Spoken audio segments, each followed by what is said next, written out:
एक शरीफ नौजवान जिसे कदम कदम पर संसार किया गया। जालिम माशरे की नाइंसाफियों, करप्ट पुलिस और दौलतमंद बदमाशों ने उसे भी एक गुंडा बनने पर मजबूर कर दिया। और जब एक शरीफ इंसान जराइम पेशा बन जाए तो वो सब गुंडों से ज्यादा खतरनाक हो जाता है। एक बदकिस्मत नौजवान जिसे जुर्म की दलदल ने एक आतिशफशां बना दिया। बदले की आग में जलते एक शरीफ नौजवान की कहानी।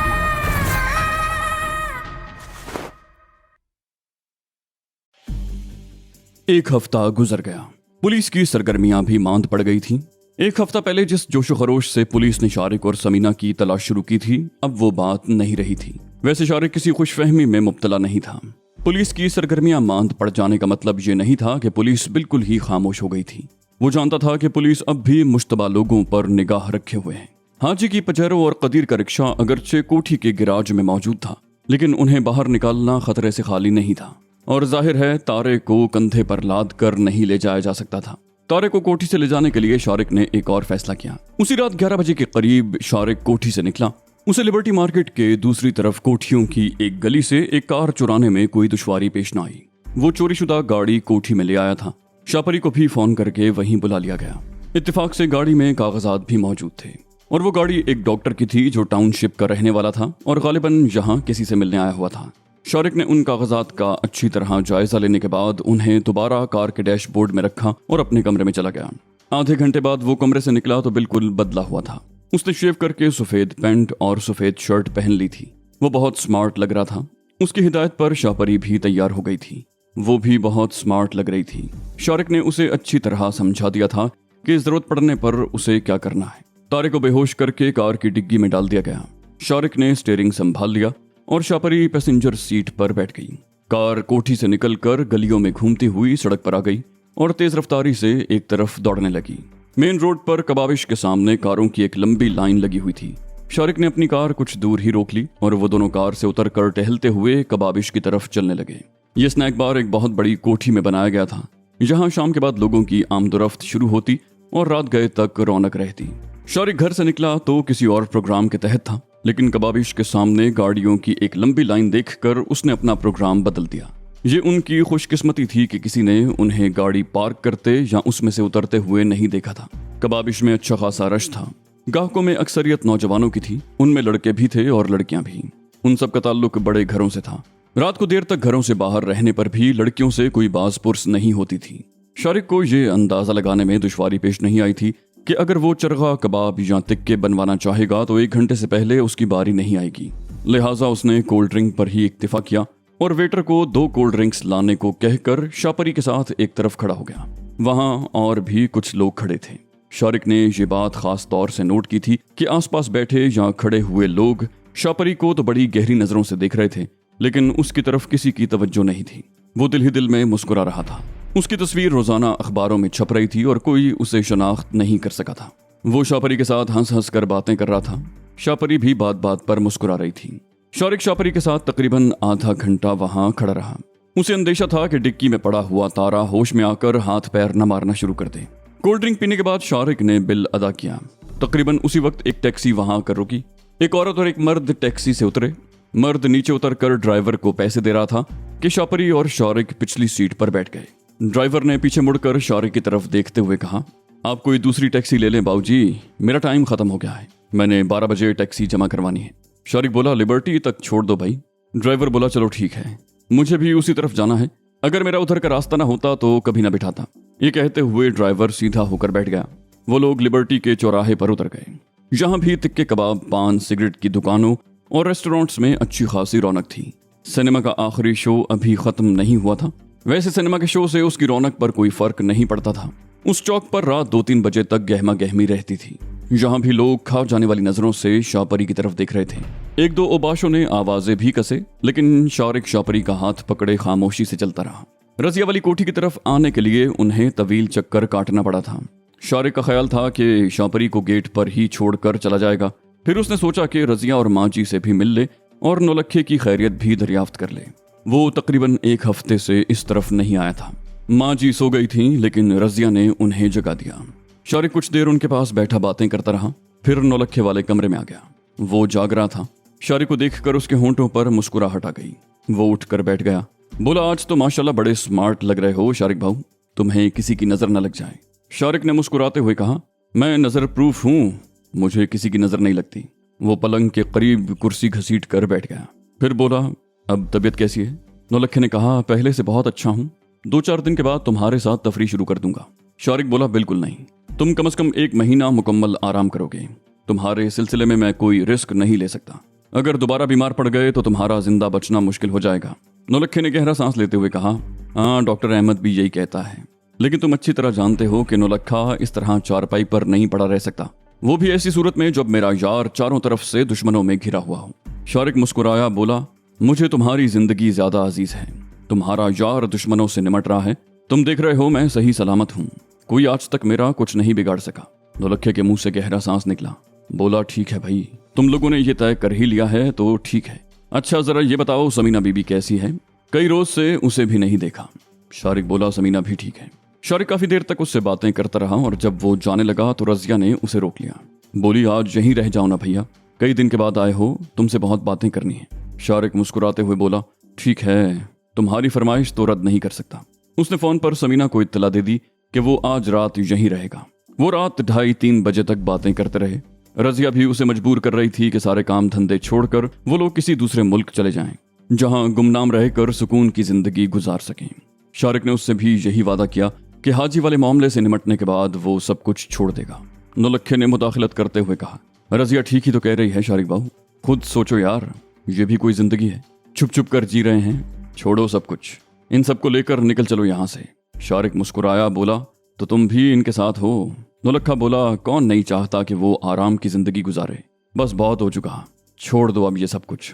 शारिक बोला, ठीक है, बस चंद रोज, मुझे सिर्फ चंद रोज दे दो तुम लोग, मैं हर बात मान लूंगा। नौलक्खा कुछ कहना ही चाहता था कि लाउंज में फोन की घंटी की आवाज सुनाई दी। वो तीनों चौंक गए। रजिया अपनी जगह से उठते हुए बोली, इस वक्त कौन हो सकता है? शारिक बोला, तुम बैठो, मैं देखता हूँ। वो उठकर लाउंज में आ गया और फोन का रिसीवर उठा लिया। हेलो। रिसीवर पर समीना की आवाज आई। शारिक, मैं समीना बोल रही हूँ, तुम फौरन यहाँ आ जाओ। शारिक उस वक्त समीना की आवाज सुनकर चौंक गया था। बोला, खैरियत? समीना बोली, एक इमरजेंसी हो गई है। शारिक बोला, पुलिस ने तो कहीं? समीना ने उसकी बात काटी। बोली, नहीं, एक और मसला है, फोन पर तफसील से बात नहीं हो सकती। शारिक बोला, ठीक है, मैं आता हूँ। ये कहते हुए उसने फोन बंद कर दिया। वो रिसीवर रख कर मुड़ा तो रजिया को देख कर रुक गया। वो करीब ही खड़ी थी और गालिबन उसने सारी बातें सुन ली थी। उसने पूछा, कहाँ जा रहे हो, क्या बात है? शारिक बोला, दूसरी कोठी, समीना का फोन आया था, मैं वहां जाकर तुम्हें फोन करूंगा, मेरा ख्याल है कोई परेशानी की बात है। उसने कमरे के दरवाजे पर खड़े होकर नौलक्खे को भी बता दिया कि वो जा रहा है और फिर वो दरवाजे से बाहर निकल गया। रात को शारिक और शापरी के जाने के बाद समीना, जफरी और पप्पू देर तक बरामदे में बैठे बातें करते रहे। 1 बजे के करीब जफरी उठकर सोने के लिए कमरे में चला गया, लेकिन पप्पू बैठा समीना से बातें करता रहा। वो अपनी किसी महबूबा का किस्सा सुना रहा था और समीना बड़ी दिलचस्पी से उसकी बातें सुन रही थी। 2:30 बजे के करीब समीना उठ गई। पप्पू ने भी कुर्सी छोड़ दी। वो दोनों अंदर आ गए। दरवाजे का कुंडा पप्पू ने लगाया था। वो तो लाउंज में रुक गया और समीना अपने कमरे में आ गई। उसने कमरे का दरवाजा भेड़ दिया और बाथरूम में चली गई। चंद मिनट के बाद वो लिबास तब्दील करके बाथरूम से बाहर आ गई। उसने शबखाबी का लिबास पहन लिया था। ये लिबास उसने 2-3 दिन पहले ही बाजार से खरीदा था। जाली से मिलता जुलता ये कपड़ा खासा बारीक था। उसने तकिया उठाकर देखा, शारिक का पिस्तौल तकिए के नीचे रखा हुआ था। उसने तकिया दुरुस्त किया और बिस्तर पर लेटकर पलंग पर पड़ा हुआ रिसाला उठा लिया। वो मुताल्ले की शौकीन थी और अक्सर रिसाला वगैरह बाजार से ले आती थी। जब भी मौका मिलता कुछ न कुछ पढ़ लेती। वो पलंग की पुश्त से टेक लगाकर नीम दराज सी हो गई और रिसाला पढ़ने लगी। समीना का ख्याल था कि 2-3 सफ़हात पढ़ने के बाद वो सो जाएगी। अभी उसने एक ही सफ़ा पढ़ा था कि कमरे का दरवाजा खुला और पप्पू अंदर दाखिल हुआ। पप्पू के इस तरह अचानक अंदर आने से समीना गड़बड़ा गई। वो सीधी होकर बैठी और अपने कपड़े ठीक करने लगी। पप्पू शायद कुछ कहने के लिए आया था। बोला, समीना बीबी वो, लेकिन समीना की हालत देखकर उसकी आवाज हलक में अटक कर रह गई। समीना नागवारी से बोली, क्या बात है? अंदर आने से पहले दरवाजे पर दस्तक नहीं दे सकते? गलती दरअसल समीना की ही थी। दरवाजा उसने भेड़ दिया था और उसे बंद करना भूल गई थी। पप्पू बोला, मेरा दिल चाय पीने को चाह रहा था, मैंने सोचा आपसे भी पूछ लूं। उसका तनफ्फुस बेरब्त हो रहा था। समीना बोली, नहीं, मुझे चाय नहीं पीनी, तुम बाहर जाओ, मैं दरवाजा बंद करूंगी। समीना ने रिसाला रख दिया और पलंग से उतरने लगी। पप्पू अपनी जगह पर खड़ा रहा। उसकी नजरों में अजीब सी चमक उभर आई थी और वो समीना का जायजा ले रहा था। समीना बोली, जाओ निकलो, मैं दरवाजा बंद करूंगी। उसके लहजे की नागवारी बढ़ गई थी। पप्पू उस पर नजरें जमाए हुए बोला, समीना बीबी, जान तो हम भी लड़ाते हैं, गोलियों की बारिश में दुश्मनों का मुकाबला तो हम भी करते हैं। तो क्या शारिक लाट साहब का बच्चा है कि तुम पर सिर्फ उसी का हक है? हमें भी तो कुछ मिलना चाहिए। सारा सोना तो शारिक ने कहीं और पहुंचा दिया, लेकिन तुम तो यहाँ हो। समीना गुर्राई, क्या बकवास कर रहे हो? तुम्हें ऐसी बातें सोचते हुए भी शर्म आनी चाहिए। मैं तुम्हें। समीना जुमला मुकम्मल न कर सकी। पप्पू ने उस पर छलांग लगा दी। वो उसे अपने साथ लेता पलंग पर गिर गया और दस्त दराजी करने लगा। समीना के हलक से गुर्राहटें से निकल रही थीं और वो अपने आप को छुड़ाने की कोशिश कर रही थी। पप्पू पर जुनून सतारी हो गया। समीना ने उसके हाथ पर दांत काट दिए। पप्पू बिलबिला उठा। समीना ने अपनी पूरी कुव्वत इस्तेमाल करते हुए उसे धक्का देकर पलंग से नीचे गिरा दिया। पप्पू गालियां बकता हुआ बड़ी तेजी से उठकर खड़ा हो गया। वो समीना की तरफ देखते हुए फुनकारा, बहुत सब्र कर लिया मैंने, आज नहीं छोड़ूंगा। उसने समीना पर छलांग लगा दी। समीना बड़ी फुर्ती से एक तरफ हट गई। पप्पू पलंग पर गिरा। दरवाजे की तरफ से जफरी की आवाज सुनकर वो दोनों चौंक गए। ये क्या हो रहा है? पप्पू उसकी तरफ देखते हुए बोला, जफरी उस्ताद, शारिक अकेला ही ऐश करता रहा है, हमारा भी तो कोई हक है ना।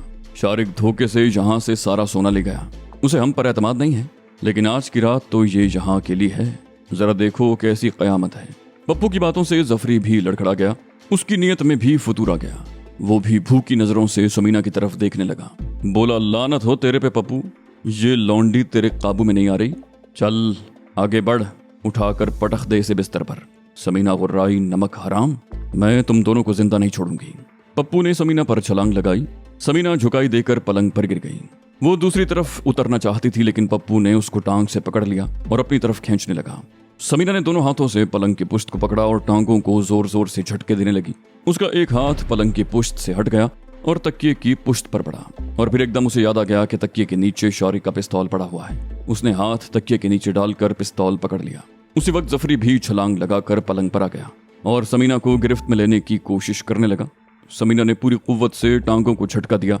पप्पू दूर जा गिरा। समीना ने अपने आप को एक और झटका दिया।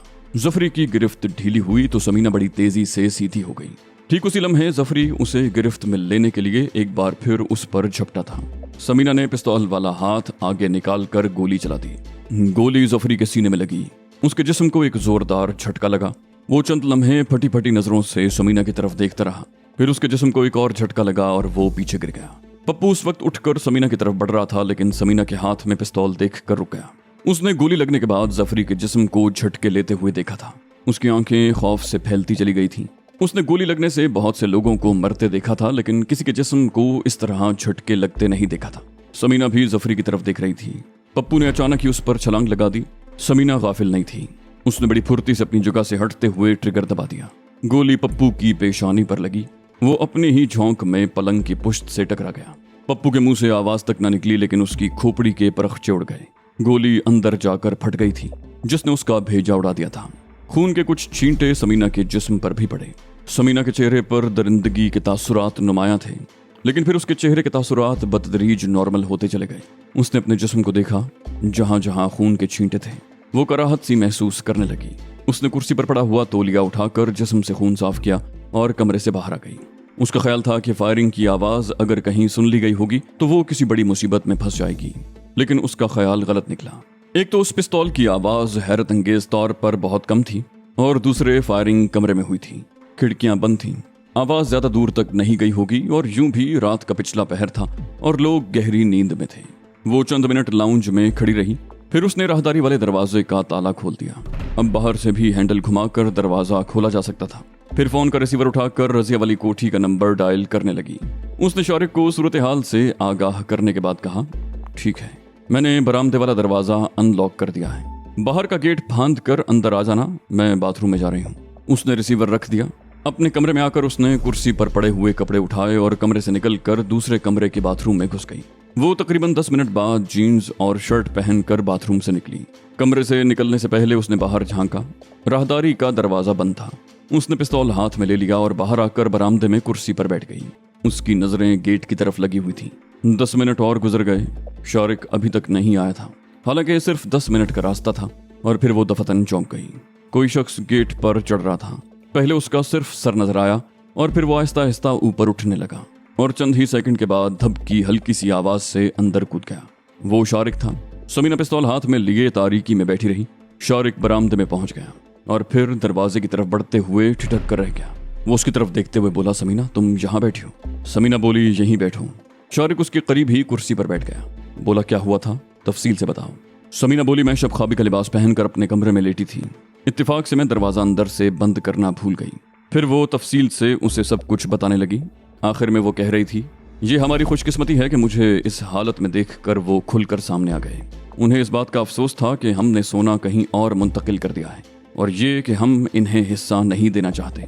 अगर आज वो न खुलते तो हमारे खिलाफ अंदर ही अंदर साजिश करते और किसी वक्त हमें धोखे से पुलिस या हाजी के हवाले कर देते, या सोते में हमें कत्ल करके सारा सोना ले जाते। हो सकता है उन्होंने ऐसा कोई मंसूबा बनाया भी हो, लेकिन उस पर अमल करने का मौका न मिला हो। आज मुझे अकेले पाकर वो दोनों खुल गए। उनका ख्याल था कि वो आसानी से मुझे जेर कर लेंगे, लेकिन वो भूल गए थे कि समीना पर हाथ डालना इतना आसान नहीं। समीना एक तो जेर हो चुकी है, कोई दूसरा उस पर हाथ नहीं डाल सकता। वो खामोश होकर शारिक की तरफ देखने लगी। शारिक बोला, उनकी लाशें कहाँ हैं? समीना बोली, अंदर मेरे कमरे में। वो दोनों उठकर अंदर आ गए। समीना ने राहदारी वाला दरवाजा बोल्ट कर दिया। लाउंज में से गुजरते हुए वो समीना के कमरे में आ गए। पप्पू की लाश तो पूरी तरह बेड पर थी। उसके भेजे और खून के लोथड़े बिस्तर और सामने वाली दीवार पर चिपके हुए थे। बिस्तर की चादर और तकिया खून से तर हो रहा था। जफरी के पैर बेड की पट्टी पर अटके हुए थे, जबकि उसका बाकी धड़ फर्श पर था। शारिक बोला, बहुत अच्छा किया तुमने। अगर मैं होता तो इन्हें इससे भी भयानक सजा देता, लेकिन अब सवाल यह है कि इन लाशों को कैसे ठिकाने लगाया जाए। समीना बोली, इसका एक ही तरीका है, हम अभी और इसी वक्त ये कोठी छोड़ देते हैं। न जाने शाम से मेरे जहन में बार बार ये क्यों ख्याल आ रहा है कि ये कोठी बहुत जल्द पुलिस की नजरों में आ जाएगी। शारिक बोला, इत्तेफाक है कि आज मैं भी ये कोठी छोड़ने के बारे में सोच रहा था, लेकिन हम ये कोठी छोड़कर ऐसे नहीं जा सकते। हाजी के पजारो और कदीर का रिक्शा यहाँ मौजूद है। गैराज में पेट्रोल के जरी कैन भी रखे हुए हैं। हम पेट्रोल छिड़क कर इस कोठी को आग लगा देते हैं। इस तरह सब कुछ जलकर राख हो जाएगा और किसी को हमारे बारे में कोई सुराग भी नहीं मिल सकेगा। समीना बोली, ठीक है, शुरू हो जाओ, अब हमारे पास ज्यादा वक्त नहीं है। वो दोनों अंदर वाले कमरे से होते हुए गिराज में आ गए। शारिक इधर उधर देखने लगा। गिराज में एक तरफ पेट्रोल से भरे हुए 3 जरी कैन रखे हुए थे। शारिक ने एक कैन उठाकर खोल दिया और पजेरो और रिक्शे पर पेट्रोल छिड़कने लगी। कुछ पेट्रोल उसने फर्श और दीवारों पर भी छिड़का था। दूसरा कैन समीना ने उठा लिया। शारिक ने दूसरे हाथ में तीसरा कैन भी उठा लिया। समीना ने अपने कमरे में आकर पेट्रोल छिड़कना शुरू कर दिया। उसने लाशों पर भी पेट्रोल छिड़क दिया। लाशों पर पेट्रोल छिड़कते हुए उसके दिल में जरा भी ख्याल नहीं आया था। उसने कमरे से बाहर निकलकर बाकी पेट्रोल ड्राइंग रूम के फर्नीचर और लाउंज में छिड़क दिया। शारिक भी मुख्तलिफ कमरों में पेट्रोल छिड़कता हुआ फिर रहा था। दोनों जेरी कैन खाली हो गए। शारिक ने तीसरा जेरी कैन खोल लिया। समीना ने किचन से माचिस उठा ली। शारिक ने कुछ पेट्रोल राहदारी वाले दरवाजे और बरामदे के फर्श और दीवारों पर छिड़का और जेरी कैन को उठाकर बाहर वाले गेट की तरफ चलता चला गया। पेट्रोल की मोटी सी धार फर्श पर बहती गई। गेट के करीब आकर वो रुक गए। शारिक ने छोटा दरवाजा खोलकर बाहर गली में झांका और समीना को इशारा किया। समीना ने माचिस की तीली जलाकर फर्श पर बहते हुए पेट्रोल पर फेंक दी। पेट्रोल ने फौरन ही आग पकड़ ली और शोलों की लकीर तेजी से बरामदे की तरफ बढ़ने लगी। समीना गेट से बाहर आ गई। शारिक ने उसका हाथ पकड़ लिया और वो तेजी से एक तरफ चलने लगे। रुककर ये देखने की जरूरत नहीं थी कि आग बरामदे तक पहुंची थी या नहीं। उन दोनों ने बहुत अच्छी तरह पेट्रोल छिड़का था और उन्हें यकीन था कि चंद सेकंड के अंदर अंदर पूरी कोठी आग की लपेट में आ जाएगी। उनका ख्याल दुरुस्त निकला। तीसरी गली में मुड़कर दोनों ने पीछे देखा। आग के शोले बुलंद होने शुरू हो गए थे। वो तेज तेज चलने लगे और तकरीबन 10 मिनट के बाद जब वो अपनी कोठी में पहुंचे तो वो कोठी गालिबन पूरी तरह आग की लपेट में आ चुकी थी, क्योंकि आसमान की तरफ उठते हुए शोले वहां से भी नजर आ रहे थे और लोगों का शोर भी सुनाई दे रहा था। शारिक और समीना ने मुस्कुराकर एक दूसरे की तरफ देखा और बरामदे वाले दरवाजे में दाखिल होकर अपने कमरे में आ गए। आग ने पूरी कोठी को अपनी लपेट में ले लिया था। अगर आग इत्तेफाकिया तौर पर लगी होती तो शायद उसे फैलने में देर लगती और पूरी कोठी को जलने से बचा लिया जाता, लेकिन आग जानबूझकर और पेट्रोल छिड़क कर लगाई गई थी और पेट्रोल से लगाई जाने वाली आग पर काबू पाना आसान नहीं होता। आनन फानन पूरी कोठी शोलों की लपेट में आ गई थी। लोग घरों से निकल आए थे। आसपास की कोठियों के मकीनों को अंदेशा था कि फैलती हुई आग उनकी कोठियों को भी लपेट में न ले ले। वो लोग अपनी कोठियों से अपना कीमती सामान निकाल रहे थे। तकरीबन 15 मिनट के बाद पुलिस की एक वैन भी वहां पहुंच गई। उस पार्टी में निस्फ दर्जन मुसल्ला पुलिस वाले थे और उनका इंचार्ज एक दराज कामत और भारी भरकम सब इंस्पेक्टर था। पुलिस के सिपाही राइफलें संभाले इधर उधर फैल गए और सब इंस्पेक्टर चीख चीख कर उन्हें अहकामात जारी कर रहा था। सब इंस्पेक्टर गली में खड़े हुए लोगों की तरफ देखते हुए बोला, तुम में से किसी ने फायर ब्रिगेड को फोन किया है या नहीं? एक आदमी ने कहा, कर दिया जनाब, लेकिन फायर स्टेशन यहाँ से इतनी दूर है कि गाड़ी को यहाँ पहुँचने में 1 घंटा लग जाएगा और उस वक्त तक ये कोठी जलकर राख हो चुकी होगी। लेकिन आप किसके लिए आए हैं? आप भी तो कुछ करें। सब इंस्पेक्टर बोला, हम आग बुझाने नहीं आए, हम तो खतरनाक मुजरिमों को गिरफ्तार करने आए हैं जो हमारी इत्तला के मुताबिक इसी कोठी में छुपे हुए हैं। आप लोगों ने किसी को इस कोठी से निकलते हुए तो नहीं देखा? एक मर्द और एक औरत। करीब खड़े हुए एक आदमी ने कहा, शारिक और समीना। सब इंस्पेक्टर जल्दी से बोला, हाँ हाँ वही, क्या तुमने उन्हें देखा है? उस शख्स ने जवाब दिया, नहीं तो मैं तो ये भी नहीं जानता कि इस कोठी में कौन रहता है। सब इंस्पेक्टर ने उसे घूरा। बोला, तो फिर तुमने शारिक और समीना का नाम कैसे लिया? वो शख्स एक एक लफ्ज पर जोर देते हुए बोला, एक मर्द और एक औरत, यानी शारिक और समीना। यही दोनों आजकल पुलिस के लिए हवा बने हुए हैं। पुलिस को इनके अलावा और किसकी तलाश हो सकती है? लेकिन अगर वो इस कोठी में थे तो भी उन्हें बाहर निकलने का मौका नहीं मिल सका होगा और वो भी जलकर राख हो गए होंगे। सब इंस्पेक्टर उसे घूर कर रह गया। फायर इंजन वाकई 1 घंटे से पहले नहीं पहुंच सका था, लेकिन आग पर काबू पाना एक इंजन के बस की बात नहीं थी। मजीद गाड़ियां तलब की गईं। शहर के दूसरे इलाकों से 2 इंजन और पहुंच गए। सुबह 8 बजे तक आग पर काबू पा लिया गया।